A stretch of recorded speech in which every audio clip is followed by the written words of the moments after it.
Buenos días, Roxana, muchas gracias por estar aquí con nosotros hoy. Te queríamos preguntar, en primer lugar, ¿qué es Doblemente Libres y qué te llevó a escribir este libro?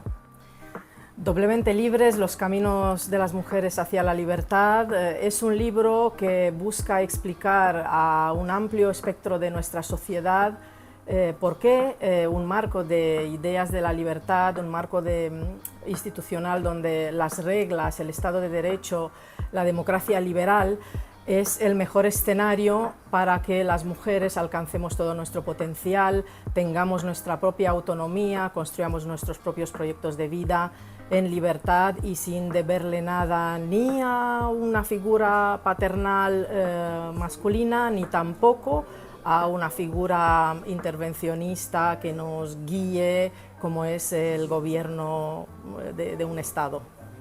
Y Roxana, ¿por qué crees que es tan importante hablar de estos asuntos aquí en España hoy? Pues es muy importante porque hoy en día estamos ante muchísima desinformación, mucho ruido en torno a las causas de la libertad para las mujeres y qué es lo que nos hace a las mujeres pues levantarnos por la mañana, querer pues hacer nuestros propios proyectos de vida, ¿no? Y los hay quienes pretenden imponernos un determinado modelo, aunque lo digan que es por nuestro propio bien o por otro tipo de intenciones. Y lo que pretendo, y tanto yo como Cristian Mejías, que es el coautor del libro, pretendemos con este libro es explicar a la sociedad civil española y en general a todos los hispanohablantes también, pues es un libro pensado para América Latina, que el camino hacia la libertad de las mujeres es un camino enteramente que nosotras las mujeres tenemos que decidir, y para eso necesitamos ejemplos prácticos, necesitamos valores como los valores liberales, que son los que realmente fueron los primeros en poner en la agenda pública la necesidad de equiparar esa igualdad entre hombres y mujeres, en tanto que todos somos seres racionales y merecemos ser tratados con respeto. Estupendo, Rosana, muchísimas gracias. Muy buenas tardes, Luca, muchas gracias por estar aquí hoy con nosotros. Lo primero que queremos saber es cómo surgió tu curiosidad por Podemos y particularmente por Yolanda Díaz. Bueno, muchas gracias.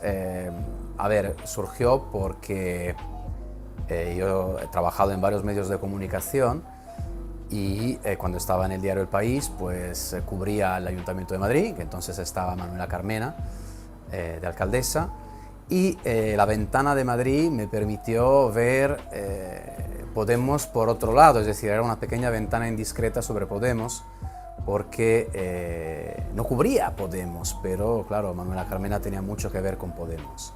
Entonces esto me permitió de alguna manera entrar, mirar, te repito, de una manera muy peculiar lo que estaba ocurriendo con Podemos. Entonces luego en mi trabajo de periodista pues pasé a cubrir la política nacional y tengo que decir que me he convertido pues en uno de los expertos de la historia y de la política interna de Podemos, hasta llegar a Yolanda Díaz, que ese libro, en mi opinión, es un libro muy interesante porque creo que es el único del panorama editorial que aborda, que analiza la historia de Yolanda Díaz, quién es Yolanda Díaz, dónde se crea, cómo nace su, digamos, etapa juvenil, y de ahí pues descubrir en fin, la política que es hoy en día, con sus puntos de fuerza y sus puntos de debilidad.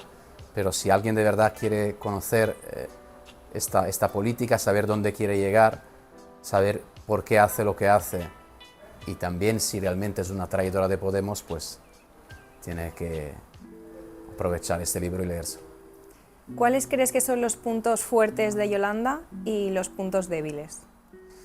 A ver, yo creo que Yolanda Díaz, como muchos otros políticos, tiene un gran olfato, es una persona con una gran ambición.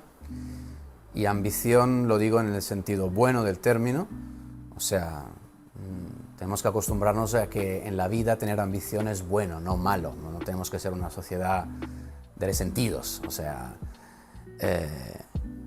al mismo tiempo es una persona muy solitaria, tiene un liderazgo muy solitario que viene de su propia trayectoria política personal, acostumbrada a aprovecharse de personas que están a su alrededor, que en teoría tienen un tirón mayor mediático y político, como puede haber sido el propio Pablo Iglesias, aprovecharla para su interés personal.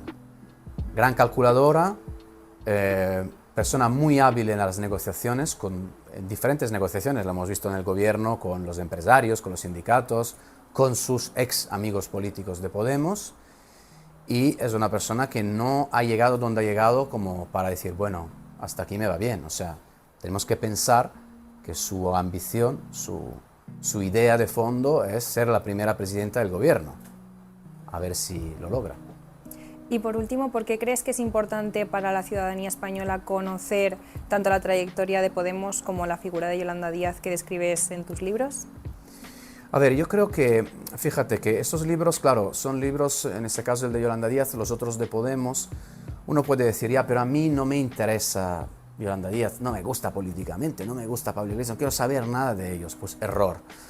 O sea, los políticos muchas veces se parecen entre ellos mucho más de lo que creemos, a pesar de que sus ideologías sean diferentes. Y detrás de ellos hay, en cada partido, es como un pequeño teatro de la vida misma. O sea, estos libros son libros que no son ensayos puros.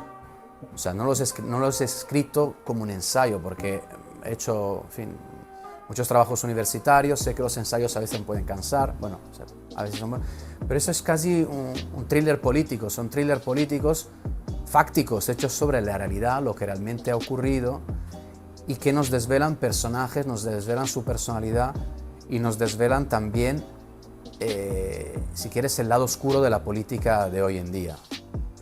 Y creo que esto hay que tenerlo bien en cuenta. O sea, yo creo que es importante saber quién es Pedro Sánchez, cómo ha llegado donde ha llegado y cuáles son sus aspiraciones, para, incluso si no te gusta, saber exactamente en quién tienes enfrente, como podría ser interesante saber muy bien la trayectoria política de Santiago Abascal, si es la persona que tú quieres votar, o Alberto Núñez Feijóo.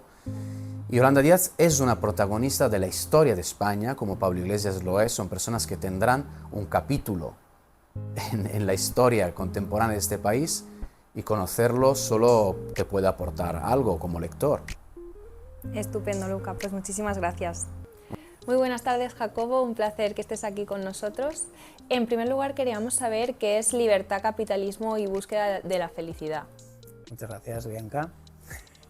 Bueno, pues es un ensayo en el que trato de presentar de forma sencilla y resumida los argumentos por los que todos deberíamos defender la libertad económica y la idea de que cada persona es dueña de sí misma. ¿Y por qué decidiste escribir este libro? ¿Qué te inspiró? Pues me inspiró mi propia experiencia personal de pasar de las ideas más socialistas a las ideas más liberales, porque en mi caso particular fue por casualidad que hice este descubrimiento y quería, pues, aportar en la medida de lo posible a la causa, lo que solemos decir la batalla de las ideas, y que todo el mundo, pues, pudiera tener quizá acceso a una obra resumida, sencilla, en la que se condensen las razones por las que el liberalismo es bueno para todos. Y por último, ¿por qué crees que es importante para la ciudadanía española leer tu libro? Pues no sé si es importante o no para la ciudadanía española, espero que sí, que la acoja bien mi obra.